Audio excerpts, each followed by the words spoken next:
আমার কাছে সুপারিশের জন্য আসছে, আমার মতো মানুষের কাছে সুপারিশের জন্য। আমি বললাম আমার সুপারিশে কোনো চাকরি হবে আপনি জানেন? বলছে হ্যাঁ ওনারা বলেছে, ওনার সিগনেচার নিয়ে আসেন তাহলে আমরা চাকরি দিয়ে দেবো। তা আমি ওনাদের কাছে মাঝে মধ্যে জানতে চাই যে আপনারা আমার সুপারিশে বা আমাদের কারো সুপারিশে চাকরি দিয়ে দেবেন, ওনার কি যোগ্যতা থাকলে দেবেন, না থাকলেও দেবেন?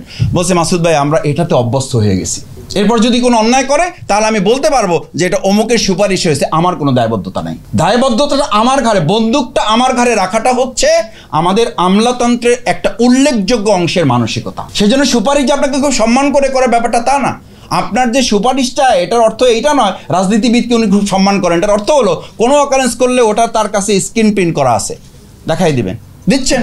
এখন ওই যে আমাদের সিইসি উনি বলছেন যে উনি কল রেকর্ড ফাঁসের ভয়ে কথা বলতে চান না, তাহলে আমাদের কথা বলা বন্ধ করে দিতে হবে। সবার কথা কল রেকর্ড ফাঁস তো আমারও হয়ে যাবে।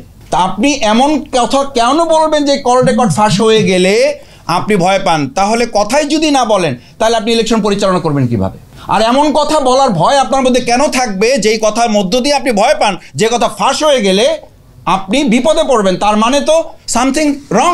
আপনি এমন কথা কখনো অফলাইনে বলেন যে কথাগুলো রাষ্ট্রের জন্য সুন্দর নয়, যে কথাগুলো রাষ্ট্রের জন্য ইতিবাচক নয়। এই সন্দেহ তো এখন জাতির মধ্যে তৈরি হতে পারে। আমি এমন কথা ফোনে বলতে ভয় পাই যেই কথা আমি অফলাইনে বলতে পারি, তার মানে তো আমার মধ্যে কিছু দুশ্চিন্তা আছে, তার মধ্যে আমার মধ্যে কিছু নেতিবাচক ব্যাপার আছে। আমি যদি যে কথা মানুষের সামনে বলতে পারবো না, আমাদের প্রিয় নবী রাসূল করিম সাল্লাল্লাহু সাল্লামকে আদর্শ নেতা বলা হয় কেন?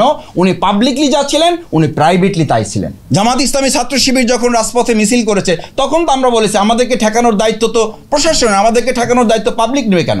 পাবলিকের সাথে আমাদেরকে মুখোমুখি সংঘর্ষ বাঁধিয়ে দেওয়া হবে কেন?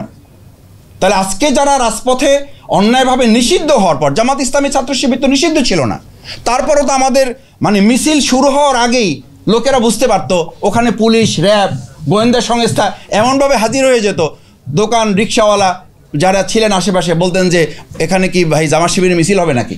তো ওনারা বলতেন যে একটা সম্ভাবনা আছে, সেই জন্য আমরা এখানে 200 লোক নিয়োগ করছি।